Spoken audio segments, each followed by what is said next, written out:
As the Clone Wars raged on, Mace Windu's name spread across the galaxy as a champion of the Jedi Order and a hero of the Republic for his efforts at the Battle of Geonosis and the fight against the separatists in many other battles. Unfortunately, however, after Order 66 and the designation of all Jedi as traitors to the new Empire, things very quickly shifted and the old Republic history books were torn up. So how did the citizens of the new Empire view Mace Windu and the Jedi Strike team on Geonosis? Let's find out. Before we dive into it, make sure you subscribe for more awesome Star Wars lore content. Although he was known for his grim demeanor and strict adherence to his beliefs, Mace Windu was seen by the citizens of the Republic as a highly compassionate Jedi who cared deeply about his fellow members of the Order and the clone troopers serving under him. Throughout his time serving as one of Palpatine's top advisors for the war and Jedi affairs, he gained a reputation as a champion of the Jedi Order and someone who could be looked up to by all citizens. This streak of love, however, quickly came to an end with Order 66 and the declaration of the new Empire.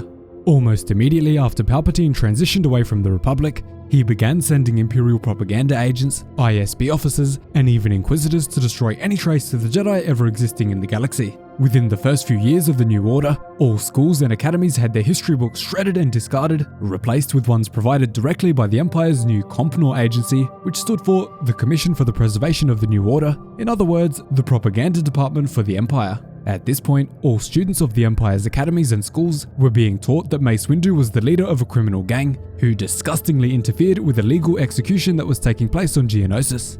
And as a result of his illegal intervention there, with the rest of his gang members, who were of course really the Jedi, the Clone Wars was sparked. This huge lie spread across the galaxy and became so accepted by the average citizen and student that Windu was now seen as one of the most disgraceful and hated figures to ever step foot in the galaxy because he was the one who brought the pain, suffering and disorder of the Clone Wars to the Republic with his gang. Fortunately for Windu, however, his reputation wasn't completely tarnished everywhere by the Imperial propaganda. Those on the planet Ryloth still remembered the heroic and courageous hero known as Mace Windu, who liberated the Twi'lek people at the Battle of Lesu.